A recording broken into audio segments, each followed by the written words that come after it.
Alors dans l'Évangile, il y a beaucoup de scènes, de moments où Jésus pose des actes, des gestes, des regards. Bon, l'Évangile est une merveille, nous le savons, c'est le cœur de la Bible. Mais il y a des lieux importants pour comprendre, pour avoir l'intelligence de la foi. Parce que je pense qu'on ne le dira jamais assez.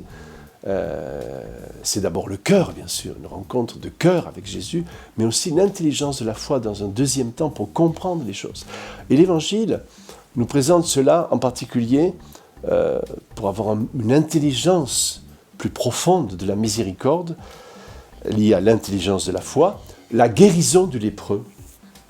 C'est une guérison très importante. Matthieu la place, cette guérison, au début des fameuses 10 guérisons qui commencent son évangile. Il y a les béatitudes, et puis ensuite, Matthieu, il y a 10 guérisons de Jésus, et la guérison du lépreux est la première. Alors c'est absolument magnifique, parce que cet homme a une foi d'enfant, une foi magnifique. Seigneur, il s'approche d'abord de Jésus. C'était interdit pour les lépreux de s'approcher des gens. Il s'approche de Jésus. Déjà, il franchit un interdit de la loi. Mais il a la foi. Et il dit à Jésus, si tu le veux, tu peux me guérir. Et là, les 3 synoptiques sont d'accord avec ce texte, ce qui est assez rare parfois. Et c'est magnifique parce que si tu le veux, Jésus a dit, souvenez-vous, il vaut mieux que tu rentres borgne ou avec une jambe en moins dans le royaume de Dieu, mais que tu y rentres. Voilà. Et quand le lépreux dit, si tu le veux, tu peux me guérir, il laisse la liberté à Jésus de ne pas le guérir si c'est meilleur pour lui. Ça, c'est très important de comprendre cela. Parce que nous, on veut des guérisons, mais bien sûr, et le Seigneur, les guérisons physiques, il les fait, les guérisons psychologiques. Mais parfois, il y a un mystère aussi d'amour qui se déploie dans les grands combats que nous vivons. Et Dieu seul sait quelle est l'issue. Voilà. Alors c'est très important cela, comment le lépreux, il demande fort à Jésus. Voilà. Seigneur, je veux être guéri, mais si tu le veux, voilà, il ne force pas le Seigneur. Et ça, je trouve c'est absolument magnifique.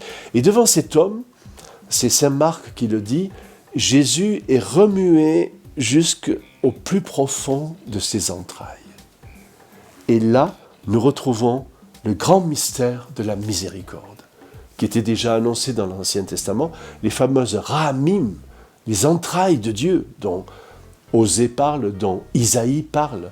Voilà, ces entrailles de Dieu qui sont bouleversées devant la misère de l'homme. Et ce lépreux, frères et sœurs, c'est nous. C'est nous. Les pères de l'Église le disent, les prédicateurs le disent. C'est nous les lépreux, la lèpre du péché. Et donc Jésus lui dit, il étend la main et lui dit, je le veux, sois guéri. Et quand Jésus étend la main, en quelque sorte, à ce moment-là, il actualise ce qu'il a vécu à son baptême, à savoir qu'il commence à entrer dans sa kénose. Parce qu'en touchant le lépreux d'une certaine manière, il prend le risque de la lèpre, mais il va prendre, c'est beaucoup plus profond que ça, que simple maladie, il va prendre la maladie du péché. Et c'est tellement beau ce geste de Jésus qui touche le lépreux, qui touche notre péché, qui est l'agneau de Dieu qui va le porter pour nous libérer, pour nous ressusciter. Alors, devant cet évangile qui ouvre en quelque sorte le ministère de Jésus, eh bien, rendons grâce pour la miséricorde de Dieu. Amen.